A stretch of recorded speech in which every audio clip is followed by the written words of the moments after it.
విను విను విను విను విను విను. స్తోత్రం చెప్పు, స్తోత్రం చెప్పు, స్తోత్రం చెప్పు. ఆయన నిన్ను పైకెత్తిన నాడు ఆ నోళ్ళన్నీ, అన్న నోళ్ళన్నీ అలాగా ఆశ్చర్యపోతాయి. నోళ్ళు ఎల్లబెడతాయి. మీరు వేస్ట్ గాడు అనుకున్నావు, ఏందిరా ఇంత పొజిషన్లోకి వెళ్ళాడు. మీరు ఒట్టోడు అనుకున్నావు, ఏందిరా వీడు ఇంత ఇంత ఘనకార్యాన్ని సాధించాడని.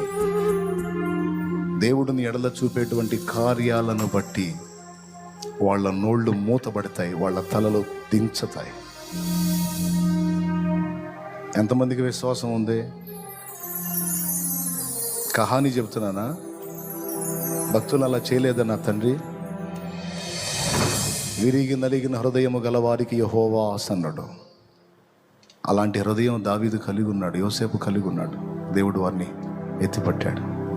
ఈరోజు ఆయన బిడ్డగా, నా కుమారి కుమారుడా, నా తల్లి తండ్రి, అక్క చెల్లి తమ్ముడు అన్న, ఎలాంటి చేదైన అనుభవాల్లో ఉన్నావు, డోంట్ వరీ, డోంట్ వరీ అనేవాళ్ళని అననే, కృంగిపోవాక.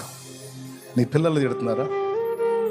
నీ దీన స్థితిని బట్టి నువ్వు శుభకార్యాలకు వెళ్ళిన దగ్గర అవమానపరుస్తున్నారా? ఓకే ఓకే, అవన్నీ తీసుకోరా, తీసుకో తల్లి, తీసుకోనైనా తీసుకో, స్తోత్రం చెప్పుకో, గుర్తుపెట్టుకో.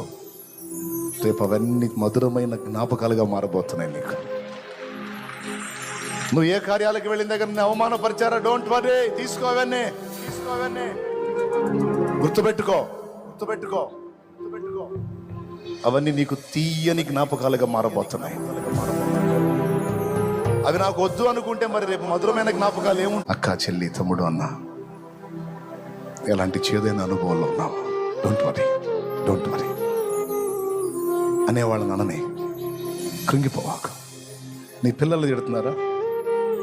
నీ దీన స్థితిని బట్టి నువ్వు శుభకార్యాలకు వెళ్ళిన దగ్గర అవమానపరుస్తున్నారా?